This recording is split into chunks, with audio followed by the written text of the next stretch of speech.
Muy buenos días, estimados estudiantes. Bienvenidos una vez más a la clase de Educación Cívica Segundo, en la cual hemos estado viendo, ¿no?, en estos días acerca de los derechos, ¿no? Sí, más que todo ya estamos llegando a la parte casi final, ¿no? Y con respecto al libro también van a tener que contestar algunas preguntas.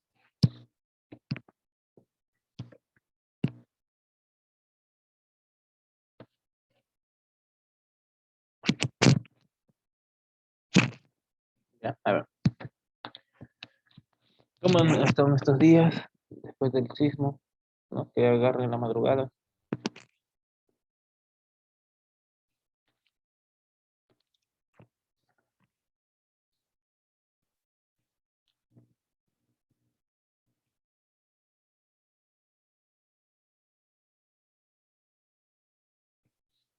A ver,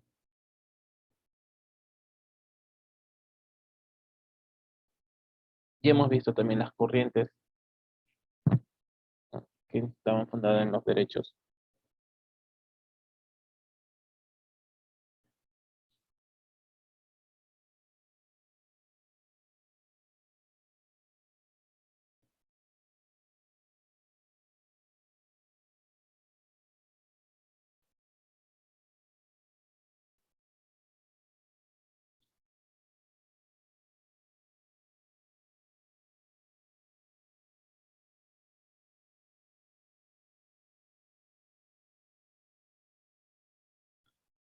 A ver, ya estamos viendo qué tratados se tuvo que pasar, ¿no?, los derechos para que al fin sean proclamados.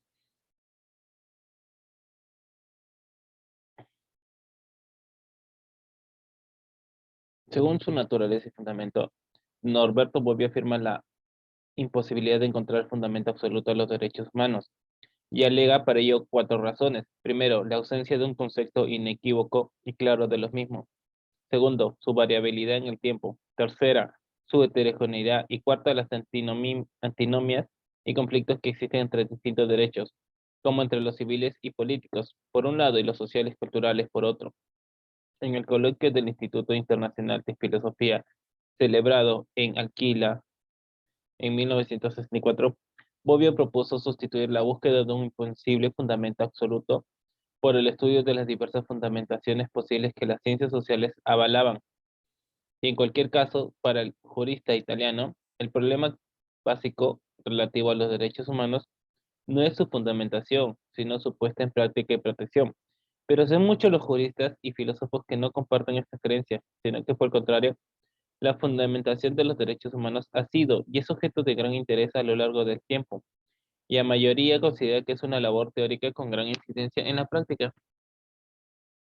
O sea, digamos, bueno, ¿qué es lo que pasa con esto? Tiene que ver varios paradigmas, ¿no? No solo, digamos, todo es por parte de los civiles, ¿no? Pero los otros derechos, ¿m? Los otros aspectos.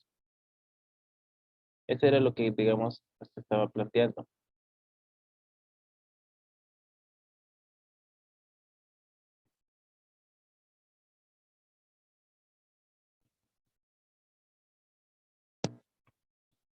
Ya que, digamos, cada una de las numerosas teorías que los pensadores han desarrollado está influida por la filosofía dominante en el momento histórico en lo que se gestó y parte de muy diferentes como visiones y concepciones del ser humano, al que atribuyen o niegan determinadas características inmanentes. Para algunos, el eje de los derechos humanos es una serie de derechos concretos. Según Herbert Hart, el derecho a la libertad, atendiendo a John Rawls, determinados derechos fundamentales que corresponden a unos deberes fundamentales, de acuerdo con Ronald Dworkin, el derecho a la igualdad de la ley. Para otros, los derechos humanos son la traducción normativa de una serie de valores aprendidos de la realidad o construidos socialmente. Un tercer grupo considera que los derechos humanos son criterios o límites a los que se debe adecuarse a la actividad de los poderes públicos o el mercado. Tesis defendida desde una axiología justnaturalista, como desde un positivismo crítico. Finalmente, diversas teorías sostienen que los derechos humanos son la codificación de la conducta moral que, de acuerdo con David Hume, es un producto social y humano que se desarrollan en procesos de evolución biológica y social. Las teorías sociológicas del derecho y los trabajos de Max Weber consideran que la conducta se desarrolla como un patrón sociológico de fijación de normas. En cuanto a su fundamentación, según qué tipo de concepción se tenga sobre el derecho, jus naturalista, jus racionalista, jus positivista, vinculada al realismo jurídico o al dualismo jurídico, entre otras. La categoría conceptual de derechos humanos puede considerarse derivada al de la divinidad, observable en la naturaleza, asequible a través de la razón, determinada por los contextos en las muchas maneras que es posible entender la historia. Una síntesis de ideas de estas u otras posiciones ideológicas y filosóficas, a un mero concepto inexistente y sin validez. Y un naturalismo. Son tesis naturalistas las que afirman la existencia del derecho natural, aunque en cada época, ¿no?, se ha entendido este concepto de manera diferente. Todas estas doctrinas coinciden en afirmar la existencia de una juridicidad previa y fundamentadora del derecho positivo. La positivación, por tanto, se limitaría a declarar derechos ya existentes. En las declaraciones de derechos del siglo XVIII se refleja esta concepción, y la Declaración Universal de Derechos afirma que todos los seres nacen libres e iguales en dignidad y derecho, según lo que dice la declaración.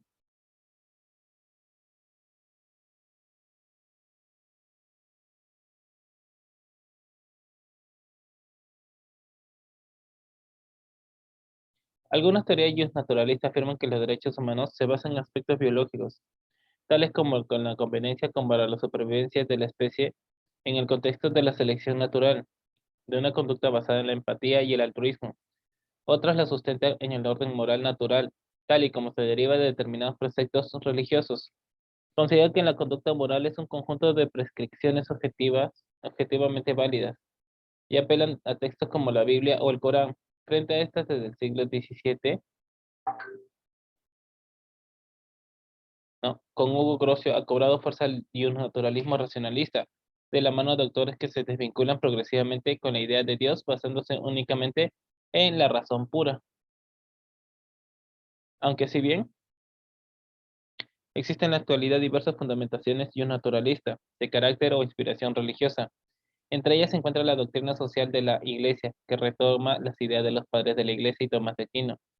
Llegar a lo realmente humano es una de las críticas principales de las ponencias de Pablo VI en su encíclica Humanae Vitae.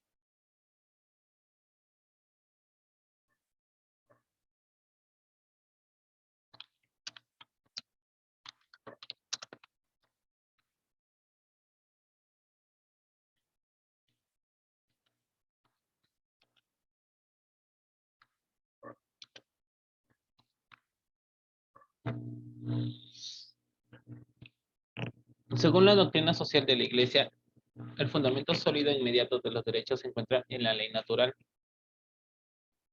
de la norma de derecho natural, que es fuente equilibrada de derechos y deberes de cada uno a su vez. Su fundamento último es Dios mismo. El orden con que Dios gobierna el universo recibe el nombre de ley eterna, del que la ley natural es una participación o derivación. Los derechos humanos son objetivos en tanto que no dependen de la subjetividad de quien es su titular o está obligado por ellos. Por tanto, no quedan sujetos a los estados de ánimos, las opiniones o la voluntad de nadie. Tampoco es el consenso ni siquiera de la mayoría. Para la Iglesia Católica, además, otra característica de los derechos humanos es su sociabilidad, siendo el hombre naturalmente social.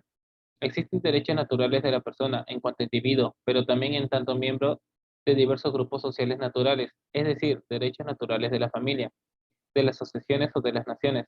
Por la misma razón, los derechos se ordenan el bien común y están constitutivamente limitados, concretando más en cuanto a su precisión y limitación. Los derechos humanos remiten a lo justo concreto, por lo que no significan el reconocimiento de una libertad para realizar cualquier cosa en cualquier momento o de cualquier manera. Uno de los teóricos de derechos humanos más relevantes e influyentes fue John Locke, que elevó la defensa de los derechos naturales a la categoría de principio fundamental de legitimación del gobierno y fin básico de la sociedad civil. Locke basó sus ideas en el concepto de propiedad, que utilizó en un sentido amplio y en un sentido restringido. En sentido amplio se refiere a un amplio conjunto de intereses y aspiraciones humanas. Más restrictivamente alude a los bienes materiales. Locke afirmó que la propiedad es un derecho natural y que se deriva del trabajo. Además dijo que la propiedad precede al Estado. y este no puede disponer de la propiedad de los sujetos arbitrariamente. De acuerdo con Locke, negar el derecho a la propiedad es negar a los derechos humanos. El filósofo británico tuvo una gran influencia en el Reino Unido y fue decisivo en la filosofía en que se basó la fundación de Estados Unidos. Por eso digo, ¿no? Digamos, la privacidad es un derecho. ¿Mm? ¿O no tienen privacidad ustedes? A ver, ¿tienen privacidad?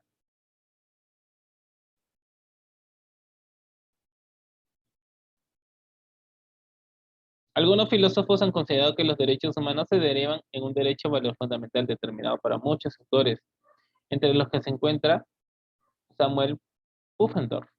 El sistema de derechos naturales del hombre se deriva de su dignidad.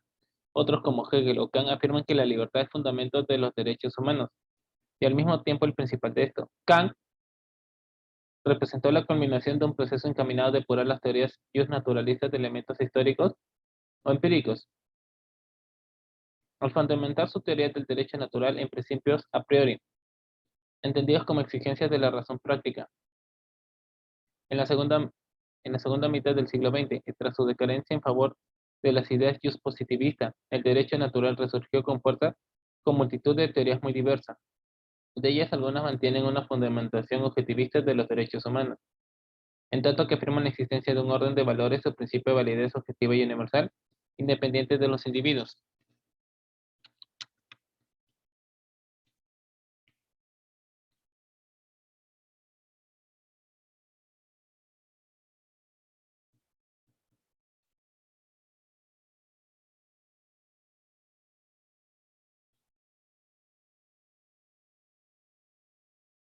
En la segunda mitad del siglo XX y tras su decadencia a favor de las ideas positivistas, el derecho natural resurgió con fuerza, con multitud de teorías muy diversas. De ellas algunas mantienen una fundamentación objetivista de los derechos humanos, en tanto que afirman la existencia de un orden de valores o principios con validez objetiva y universal, independiente de los individuos. Otras, las subjetivistas, sitúan a la autonomía humana como fuente de todos los valores. Pasan los derechos humanos a la autoconciencia racional de la dignidad, libertad e igualdad humanas. Finalmente, las llamadas tesis intersubjetivistas, que surgen de un intento de síntesis entre las dos tendencias anteriores, consideran los derechos humanos como valores radicados en necesidades comunes y por lo tanto intrínsecamente comunicables,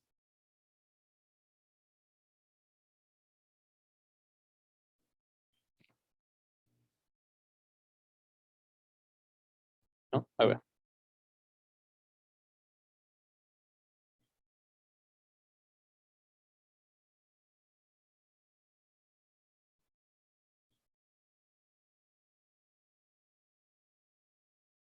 ya que digamos, bueno, la convivencia social de los hombres en nuestra sociedad es regulada por diversos tipos de normas, principalmente las normas jurídicas, ¿no? Las cuales atribuyen a una persona la facultad de hacer o exigir una determinada conducta a su favor y concomitante existirá para otra persona la obligación de cumplir con dicha conducta exigida, es decir, se presenta un derecho unido, indesliga- indesligablemente a un deber, como dos caras de una misma moneda.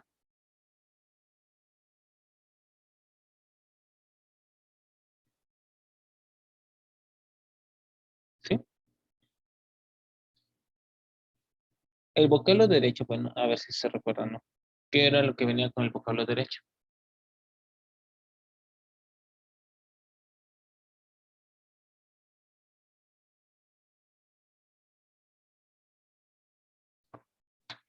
El vocablo derecho es usado, bueno, para designar dos cosas fundamentalmente, la norma jurídica que establece derechos y deberes y también para designar la facultad de hacer o exigir algo que la norma reconoce a favor de un sujeto. El primer significado del vocablo derecho corresponde al derecho objetivo, el segundo al derecho subjetivo. Ambos conceptos son inseparables.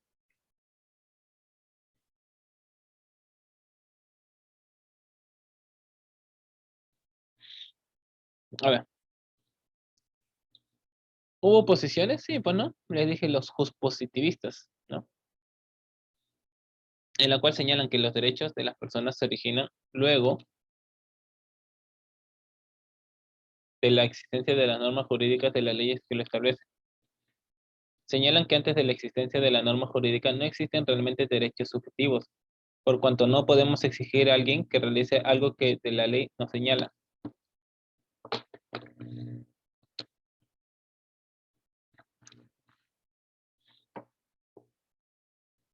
Los justnaturalistas, ¿no?, partidarios de la doctrina del derecho natural, sostienen que los derechos son inherentes a la naturaleza humana y que se desprenden de la dignidad humana. El Estado tan solo reconoce el derecho preexistente de la norma jurídica que emita al Estado mismo. Busca señalar que ningún grupo de gobernantes puede hacer desaparecer los derechos al derogar una norma jurídica que los reconozca. En este principio teórico se fundamenta la Declaración Universal de los Derechos Humanos.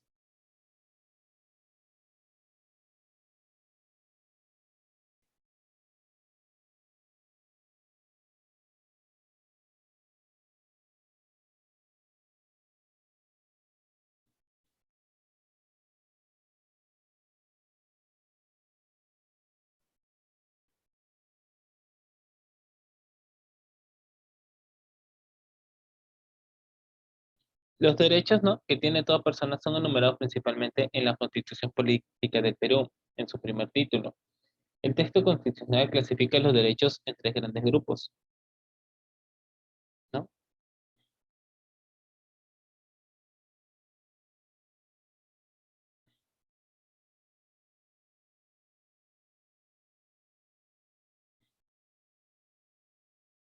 ¿No? La primera generación, de segunda generación y de tercera generación. A ver, ¿cuál creen que hayan, digamos, con respecto a los civiles y políticos?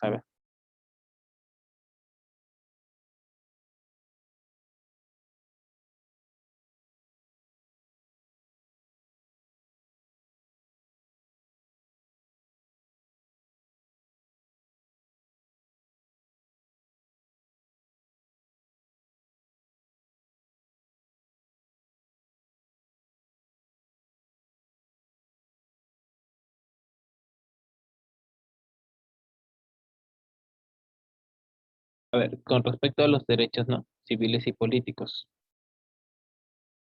¿qué podemos decir acerca de ellos, ¿no?, de la primera generación?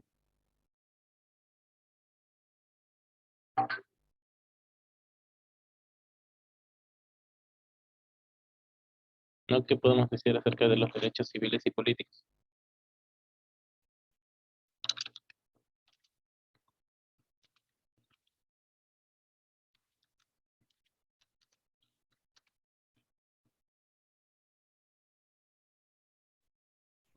Y que, digamos, los derechos civiles y políticos, ¿no?, que a veces se suelen estudiarse de forma conjunta, son derechos que protegen las libertades individuales de de su quebrantamiento ilegal por parte del poder, o sea, los gobiernos, de cualquier otro agente político, público o privado, y garantiza la capacidad del ciudadano para participar en la vida civil y política del Estado, en condiciones de igualdad y sin discriminación.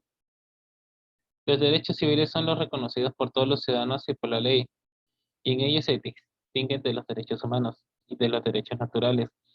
Los derechos civiles son concebidos dentro de un Estado, mientras que los derechos naturales o los derechos humanos son internacionales y se tienen por bien el mero hecho de nacer según la teoría naturalista.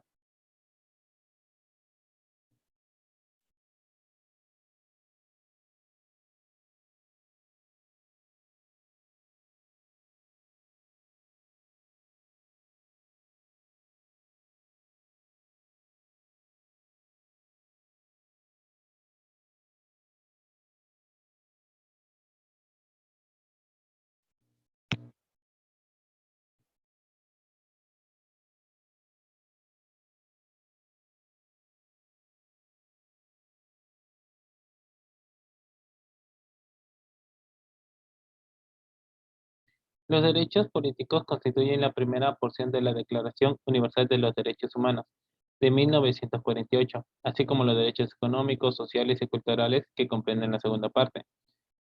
La teoría de las tres generaciones de derechos humanos considera este grupo de derechos como los derechos de primera generación y la teoría de los derechos negativos y positivos. La libertad negativa y positiva los designan como derechos negativos. No obstante, en cuanto a los derechos sociales positivos, se justifican en la reparación de deficiencias que obstaculizan gravemente el ejercicio de la plena condición de ciudadano. Son también civiles al tener su correspondiente definición precisa en la contrapartida de una obligación establecida por parte de los poderes públicos.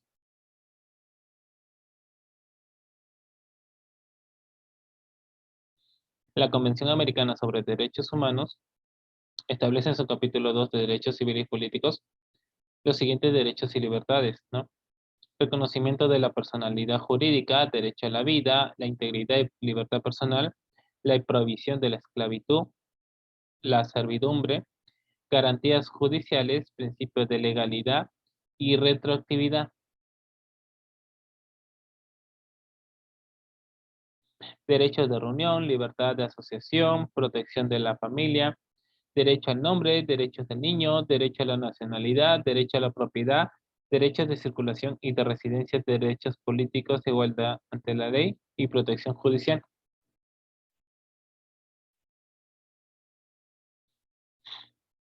El Pacto Internacional de Derechos Civiles y Políticos de 1966 incluye el derecho de libre determinación de todos los pueblos.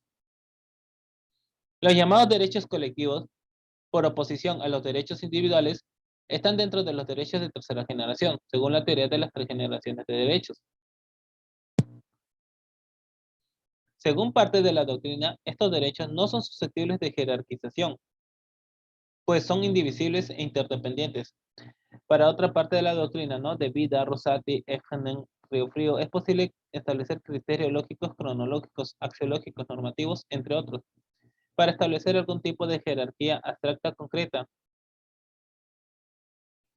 La tesis más aceptada es que el peso específico del derecho y la determinación del cual derecho ha de prevalecer en un balanceo de derechos ha de hacerse en el caso concreto.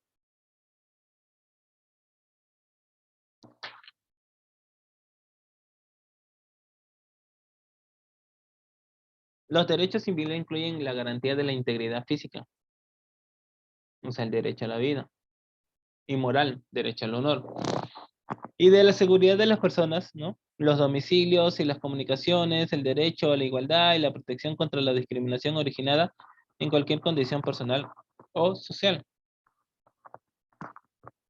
Edad, orientación sexual, discapacidad física o mental, marginación económica o social, creencias religiosas o de otro tipo, condición étnica, designada como raza o de cualquier otra forma, y los derechos individuales entre los que están la propiedad y una numerosa lista de derechos y libertades. Libertad de pensamiento, expresión, prensa, imprenta, libertad de culto, libertad de circulación y residencia, junto con los derechos de participación en la vida civil y política, como el derecho de sufragio, el derecho de petición, el derecho de reunión y manifestación, el derecho de asociación. Los derechos políticos incluyen la justicia natural u equidad política.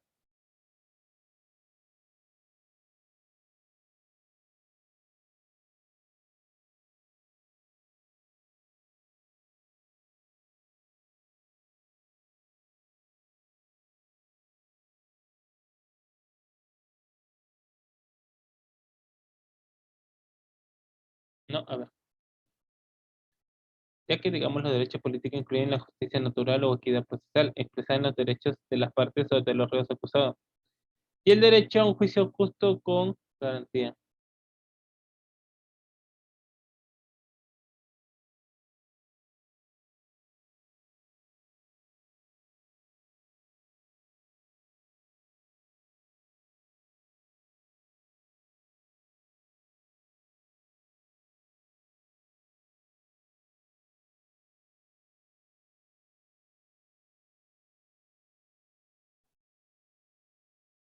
No, a ver. Incluidas de esto, pues no, están las garantías contra una decisión legal, ¿no? Una detención ilegal, al derecho a conocer la acusación y al acusador, el derecho a rebatir las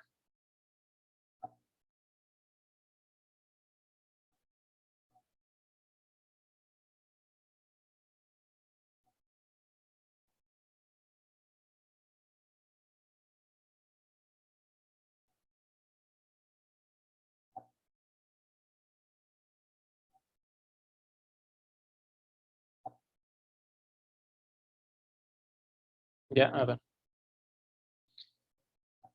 Los movimientos por los derechos civiles es la denominación habitual del movimiento político y social que tiene como fin el reconocimiento.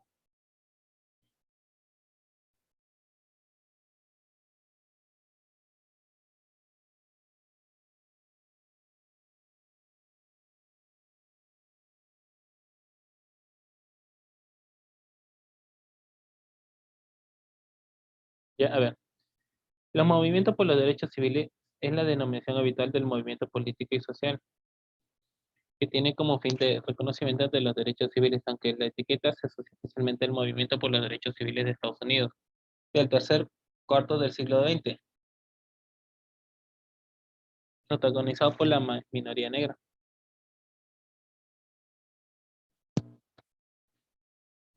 Ya, eso es con respecto a los derechos de primera generación. ¿O alguna duda que les haya quedado? A ver, ¿alguna duda que les haya quedado o no?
No, a ver, ¿qué más podemos hablar? Bueno, de esto, ¿no? Los derechos de la primera generación, ¿no? Como hemos estado diciendo, el honor a la vida,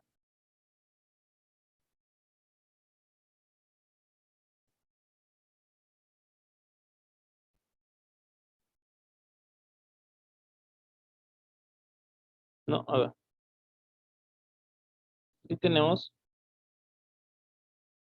¿no? Tienes fundamento en la igualdad de los derechos humanos, ¿no? Los de segunda generación. Y a ver, ¿qué serán los derechos de segunda generación? Derechos,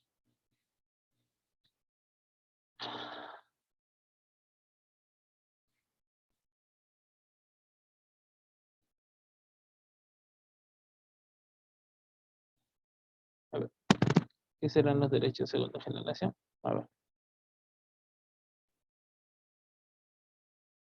buscar una respuesta por ahí.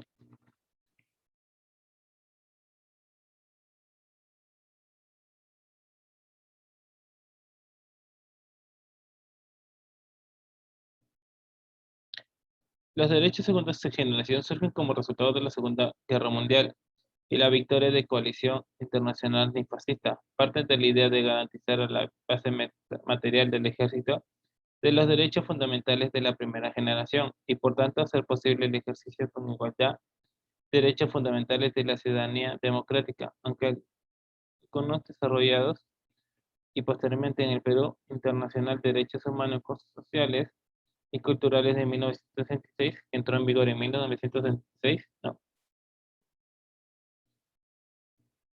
sí, los derechos de la segunda generación. ¿Y cuáles son estos? A ver, ¿cuál creen que sean estos de los derechos de segunda generación?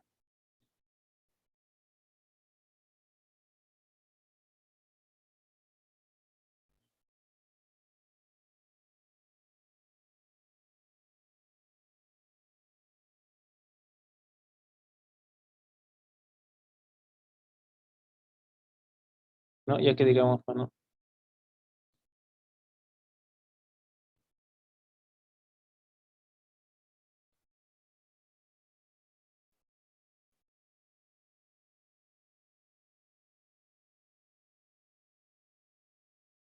no, a ver, la Declaración Universal de Derechos Humanos reconoce des-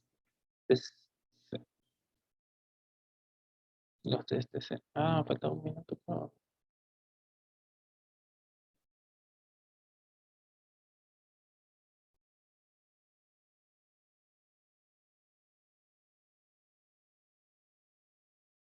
Ya, vuelven a entrar por el mismo link y el mismo enlace que les envió. Sí, falta segundo nada más.